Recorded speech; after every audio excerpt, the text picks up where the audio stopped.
I'm joined by MatthewVanHouten, who is the Senior Vice President of Product for Xandr. Matthew, great to see you. You too, Des. Thanks for making time to catch up with me. So there's been a lot of discussion around your organization, Xandr. I thought I would just catch up with you briefly and just get a 30,000-foot view of who you are, what you do, and I guess just explain to our audience the key value propositions you offer and maybe some of the back-end details and the story about how you got to where you are so far. So let's maybe just start with the organization, who you are, what you do, and some of your key value props in the whole space of content delivery and advertising. Yeah, Xandr is a relatively new business unit for AT&T, very focused on advertising and analytics. We're a couple years old. Our namesake comes from our lineage and heritage with Alexander Graham Bell. So Xandr is very purpose-built, very purpose-driven in making advertising relevant and matter. We are, for those that are not aware, kind of a combination, an amalgamation of three key components of AT&T. Mm-hmm. One is our data organization based in Plano. We have AT&T AdWorks, which is our media unit, which has for years kind of monetized both UVerse and DirecTV. And then finally, last year we acquired AppNexus, which is an ad technology company. And so we've pulled together kind of the best in breed, a marriage of media, technology, and data. And our goal is to create kind of a flywheel effect for advertising for AT&T. Fantastic. Well, congratulations on that journey so far.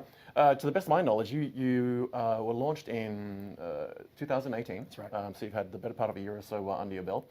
I know a lot of people will be interested in hearing from you where you fit into that whole sort of AT&T Business and WarnerMedia ecosystem as part of that family. Maybe you can just talk briefly about where you fit into that space. Yeah, so Xandr absolutely partners with the communication and distribution side of our business, working with the mobility teams, working with our video platforms to help create kind of engaging, very dynamic ad experiences for our customers on DirecTV and UVerse. We obviously work with WarnerMedia as well, bringing both to bear our kind of data and technology to help kind of accelerate the ad business. And so both sides of the house very important, and we're looking to kind of bring some of the best practices that we've put together and share that with our brothers and sisters in the affiliates. Right, it's an exciting opportunity across the board, both from your point of view as an organization as well as from the consumer point of view. I wonder if you could maybe also just, I know you've had an exciting launch recently of a new product which I believe is called Pause Ads, yes. Which I think you created the patent for. Congratulations on that, by the way. Yeah. Firstly, what are Pause Ads? Yeah, so Pause Ads is really, I'd say 2 points. One is we want to create more polite, more relevant ad experiences. The traditional, video experience is you watch 1 hour of content, you see 16 minutes of commercials. Right. Those commercials are broken into pods, they're relatively disruptive, it's your favorite scene, it's a cliffhanger, and time for a commercial break. And so, as many know in this space, right, advertising is really the fuel if media and content is the jet. And so you need both, and both done well to really accelerate the business. And so we've been very focused on how do we create experiences that are not going to interrupt, that are not going to disrupt your engagement, but how do we create an opportunity, a moment in time with consumers where they're leaning forward, they're engaging with our platforms. We can create some type of utility for them by way of brands that would like to message.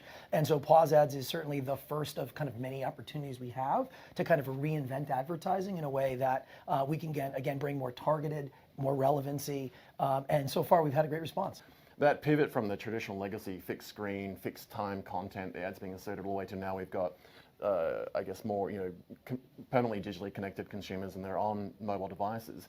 How has that affected kind of the shift in the advertising space? And I guess this is where you kind of now fit in because people aren't sort of getting that forced ad where they then go and get a beverage or something rather. They're now hitting pause because they may be streaming and they may be even binge watching. That's right. This is probably the market you're filling. I imagine that the consumers change, the behaviors change, the patterns shifted, the data's there to support it. You can now target that. Is that fair to say? That's exactly right. And so, while we see the TV audience that's been around 50, 60 years has kind of a finite set of behaviors that they engage with on the platform. You've got digital, streaming, app-based delivery of content also growing. We need to play in both places. We need to play everywhere that our consumer is. What we've done is try to create a more elegant, a more seamless, a more frictionless ad buying experience with us using data and technology. At the end of the day, brands want they want audiences and they want audiences at scale. And so as we know, to your point, there's been fragmentation of devices and the proliferation of these devices. We need to be everywhere. And so a lot of the work that we're doing doing is how do we automate the buying flow? How do we provide, better data accessibility and portability into these experiences? Most importantly, how do we create better business outcomes for the brands? Because certainly they can try it, but if it's not effective at ROI, if it's not bringing them a great business outcome, they're not going to come back, right? And so we're trying to create a very sticky experience here that's going to really help these guys accelerate.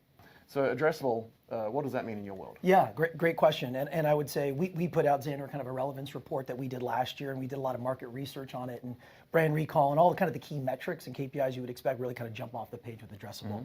But to answer your question directly, what is it? We like to say it's kind of the ultimate media delivery mechanism that exists today. It's the best of the best. Right. And so what is it? It's kind of a combination of several things in the media mix model. It brings the reach of television. It brings the accountability of digital. It brings the personalization of kind of direct mail. And so if you look at digital direct mail TV, right, addressable kind of encompasses the best benefit of it.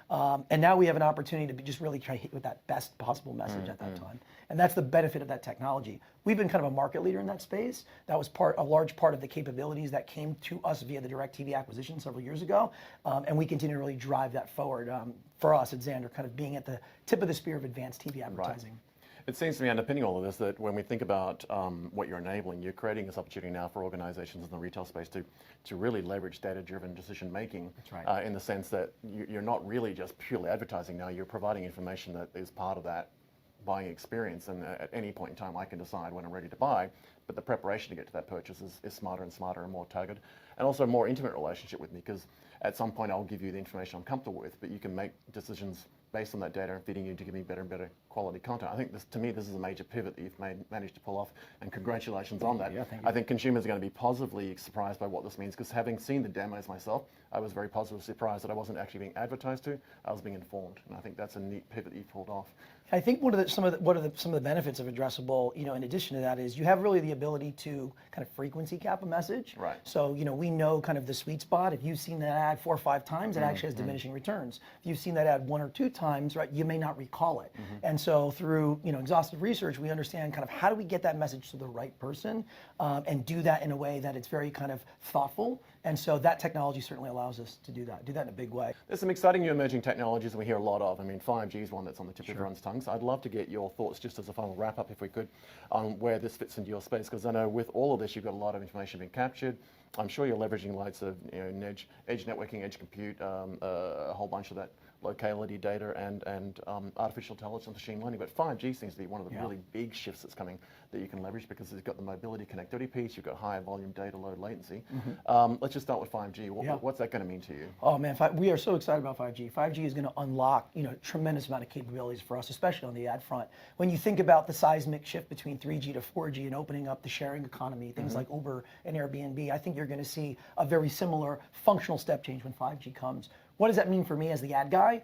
A lot of things, right? One is you see the prevalence of ad blockers, right? Those are being deployed. Yep. When you're able to render a site almost immediately, you have an opportunity where there's probably less reliance on that because your experience is more seamless, less latency. You're going to see a big push in ad formats, innovation in ad formats. Inventors and creators come to the table. Things like AR and VR that have been, moving forward, I think are going to see a big push. The quality of the ads, right? 4K is not something we push. 4K, 8K, that is an area that will go. Programmatic, right? Programmatic is all based on bidding, the ability to bid and transact in near real time. 5G will benefit. And the last thing I'd say is, to me, 5G is going to unlock new screens and screen independence. And so, again, that normal everyday experience, I think you'll see an opportunity for devices to get smarter, get connected, and for guys like me, an opportunity to create endemic advertising experiences that, again, help that customer. Remind that customer, delight that customer, and so the opportunities are endless, and we can't wait to unlock that. Well, Matthew, it's been great to catch up with you. Thank you so much for the introduction to your organization and what you offer. I think we've got an exciting couple of years ahead of us as you roll us out and it becomes part of the emerging technologies that are underpinning our lifestyles. In the next couple of years, I think we're going to stop using the term advertising. We'll just start talking about it as being relevant content. Thanks for your time, and congratulations on the patent, and I look forward to the next couple of years of the successful rise of your organization, your team within the ecosystem of AT&T and WarnerMedia. Thank you so much. Appreciate your time as well. Thanks. Take care.